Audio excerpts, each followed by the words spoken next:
2021, Ohiwa Harbour, New Zealand. 800,000 mussels suspended on dead leaves are lowered to the bottom of a harbor where almost nothing remains. At that moment, Paul Burke is holding a rope made of cabbage tree leaf. Either this will work or it will not. The harbor at that point holds 80,000 mussels. A few years earlier, there had been 116 million. Something had destroyed almost everything, and what remained was disappearing further. 3 years later, divers will unexpectedly see a solid carpet. 16 million mussels, and a year after that, 45 million. The mussels filtered the water, returned light to the seafloor, and created an entire reef of new inhabitants. So how did it happen? Paul Burke is a professor of marine science and aquaculture at the University of Waikato. She is a descendant of the Ngati Awa tribe. She is the same woman who grew up gathering cuckoo mussels with her father in this very harbor, and who later returned as a scientist when the harbor had nearly died. She does not romanticize traditional knowledge. She measures it. In a peer-reviewed article in the New Zealand Journal of Marine and Freshwater Research in 2022, she documented every step: which leaves, which rope thickness, which density of spat, and how long until complete decomposition. But it all began not with an article. It began with what she saw on the harbor floor and what was almost no longer there. Ohiwa Harbour is a shallow inlet on the coast of the Bay of Plenty, roughly 2 hours from Auckland. For the Maori tribe Ngati Awa, it is not simply geography. The Maori word for such places is mahinga kai, a place of gathering food. It encompasses the shore, the water, what lives in it, and the obligation to pass all of it on to the next generation in the same condition. The cuckoo mussel, the green-lipped mussel Perna canaliculus, was the heart of this place. But not only as food, each adult mussel filters up to 25 liters of water per day. A colony of millions of mussels keeps the water clear, binds sediment, and absorbs excess nutrients. Where mussels exist, plankton exists. Where plankton exists, fish exist. In 2007, Ohiwa Harbour held 116 million cuckoo. That is not a record. That is the norm. That was how the harbor had always looked. By 2019, 80,000 remained. 3 of the 4 traditional mussel beds had disappeared completely. The 4th was holding on to the last. The cause was the Patangaroa, an 11-armed sea star. Under normal conditions, it eats mussels at a rate that does not destroy the population, but something had disrupted the balance, and the stars multiplied to levels no one had seen before. Whether it was ocean temperature change, the disappearance of sea star predators, or something else entirely, science still does not know precisely. They were consuming the mussels into non-existence. By 2019, almost nothing remained in the harbor. The Bay of Plenty Regional Council allocated funding. Paul Burke's team began removing sea stars by hand and placing standard plastic lines with spat, mussel larvae that settle on surfaces and grow. But then she said aloud what she had been thinking from the very beginning, that the key to restoration lay in Matauranga Maori, the traditional knowledge of the tribe, that the elders know more about this harbor than any database, that one must go to them, not as bearers of culture, but as scientists. The reaction was predictable. The first objection was technical. Ohiwa is a soft-bottom harbor. There are no hard surfaces to which mussel larvae can attach. Without a surface, a mussel will not settle. Marine biologists have known this for a long time. Seeding in such an environment is theoretically pointless. The second was operational. Sea stars reproduce faster than they can be removed by hand. Manual removal is fighting a symptom, not a cause. Stop the program for a year, and within 3 seasons, everything returns to zero. This is not science, it is volunteering with a limited shelf life. The third argument was deeper and more honest. Traditional knowledge is not scientific data. It has not been verified by independent observation, is not reproducible under controlled conditions, and has not passed peer review. Using it as the basis of a restoration program is romanticism, perhaps beautiful, but not science. All 3 arguments were rational, and there is a detail that explains why they sounded so confident.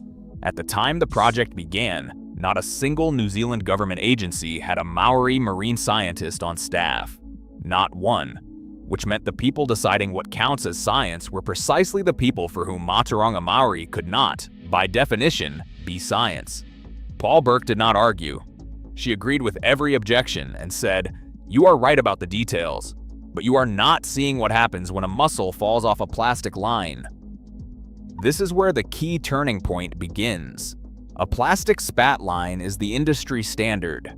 But when the time comes to transfer the young mussels to the seafloor, they have to be pulled from the plastic by hand. They come off one by one. The current disperses them. They settle wherever chance takes them, and they survive less well. And then the line leaves microplastics in the water. The same microplastics that end up in the very mussels people will later eat. She already knew where to look for a clue. At the very start of the project, while surveying the harbor from a vessel, she had noticed something peculiar.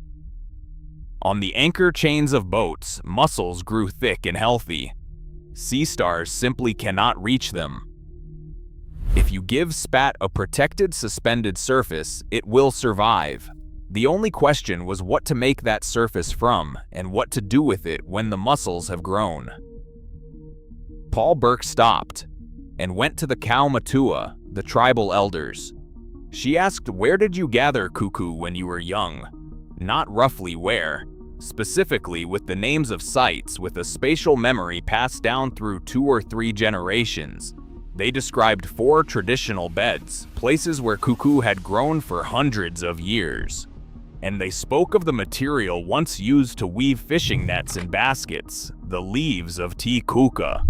Fabric woven from Thai kuka is strong when dry or in ordinary air. In salt water, it breaks down in 3 to 6 months. Completely. Without residue. Paul Burke and master weaver Roka Huraya Nungarimu Cameron developed taurakuku, ropes made from dead Thai kuka leaves and harakeke flax fibers, a surface for spat, and a self-destruct timer built into the very structure of the material. But the main discovery was not in the material. The main discovery was in how the mussels fall. When a tikuka line decomposes, it sinks to the bottom together with the mussels. They fall as a cluster, together, as a family, Wanao, in Paul Burke's words. The way they grow in nature, the way they never fall from a plastic line. That cluster immediately becomes the beginning of a new bed because the mussels serve as a hard surface for one another, the surface that does not exist on a soft bottom.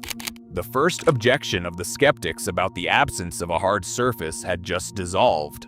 Later in this story, you will see what happened to the second objection. In parallel with work on the ropes, the team solved the Patangaroa problem in a way that no one had planned in advance. Sea stars were being removed by hand, and they had to go somewhere. Throwing them back into the water was pointless. Disposal cost money. And then someone suggested a worm farm. The Patangaroa were sent to a farm where worms processed them into natural fertilizer. The fertilizer was sold. According to the official Ohiwa Harbour program website, a portion of the proceeds returned to the restoration. The predator that destroyed the beds was financing their recovery. This was not part of the original plan, but it addressed the scalability question of removal at least partially, and it gave the program an economic logic that had been missing for long-term funding. It is widely assumed that traditional restoration methods are more expensive and slower than industrial ones. Ohiwa is beginning to prove the opposite when the predator pays for its own removal. Summer 2023. A standard technical dive, a routine check on the stations. The diver descends and stops. Where calculations had projected a few thousand mussels, a solid carpet. The team returns with equipment and conducts a full survey. They found 16 million mussels on the harbor floor. A bed, right where the elders remembered it from childhood. A bed that had not existed for decades, reborn from those clusters that fell as a family. 90% were juveniles. The bed was young, but it was there. Paul Burke said later that she was crying underwater. She said this was the exact bed where her dad gathered cuckoo when she was a child. It was bittersweet that he did not live to see it. Her father and the tribal Tahunga, the keeper of Ngati Awa traditional knowledge, had been part of the project from its first day. They shared their knowledge while they were still alive. It was their words that suggested where to look and what to weave from. Both died before December 2024. December 2024. A new survey. 45 million mussels. across 11 hectares of seafloor, compared with 3.5 hectares in 2023. Structure: 60% juveniles, 24% adolescents, 16% adults. A year earlier, there had been almost no adults. Now they exist, and they are reproducing the next generation. The bed no longer requires manual seeding. It lives on its own. The water above the bed has become noticeably clearer, not through external intervention, but because 45 million living filters have begun their work. Even counting only the adults, 7 million individuals at 25 liters each. That is billions of liters filtered every day. Trevally, a commercial fish not seen in this part of the harbor for decades, appeared above the bed. No one attracted them. They came because food had come. This is the most successful mussel restoration in New Zealand's recorded history. In September 2025, Paul Burke received 2 awards simultaneously from Seafood New Zealand, the Tangata Kai Tiaki Award and the Supreme Sustainability and Innovation Award. By her account, when her name was announced, she was sitting next to an official arguing about desserts. She said she almost cried walking to the stage because everyone stood up. The commercial fishing industry of New Zealand recognized what the academic community had long been reluctant to acknowledge. 80,000 in 2019, 45 million in 2024. A 562-fold increase. The team planned to restore mussels, but what actually returned to the harbor turned out to be far greater than the original target. The second objection of the skeptics about scalability proved both right and wrong simultaneously. Right in the sense that without consistent sea star removal, the bed remains vulnerable. Wrong in that they did not foresee how the program itself changes the dynamics. When a bed becomes large enough and self-sustaining, the need for external intervention diminishes. The bed protects itself through density. But here is something science still cannot replicate. The entire program is held together by specific people. Divers from Ngati Awa, elders who remembered the spatial map of the beds, a master weaver who knew how to plait Tora Kuku, Charlie Bluett, the tribe's fisheries manager who coordinated every dive, and Paul Burke, who knew there was something worth saving in her father's place before any data existed. Paul Burke is now supporting similar projects on Waiheke Island in Coromandel and along the Thames coastline. In 2025, her team together with the youth of 5 iwi seeded 80,000 juvenile paua, New Zealand abalone, into the Hauraki Gulf. Young people taught themselves freediving and now conduct their own seafloor surveys. Ohiwa is no longer an exception. It is becoming a model. Each project is with its local community. Because without the community, the ropes exist, the method exists, but the bed does not. There is another wall. Commercial farmers have already approached Paul Burke, companies that grow mussels industrially by the millions. They want to replace plastic with tarakuku, but hand weaving from leaves costs incomparably more than synthetic line. Without a change in government policy, subsidies, or an outright ban on plastic, industrial scaling will not happen. The method exists. The material exists. The result has been confirmed. What is missing is only the economic incentive for those who could apply this at scale. At the end of 2024, New Zealand's Ministry of Fisheries established a rahui, a 2-year ban on harvesting in the area of the bed. At the request of the tribe itself, people who had fed on these mussels for generations asked on their own initiative for collection to be forbidden so the bed could consolidate. That decision says more than any scientific paper. But one question remains, and there is no answer to it yet. In dozens of harbors around New Zealand and in hundreds across the world, the situation is worse than Ohiwa was in 2019. 45 million mussels have proven that dead cabbage tree leaves are more effective than plastic. Traditional knowledge provides coordinates that exist in no database.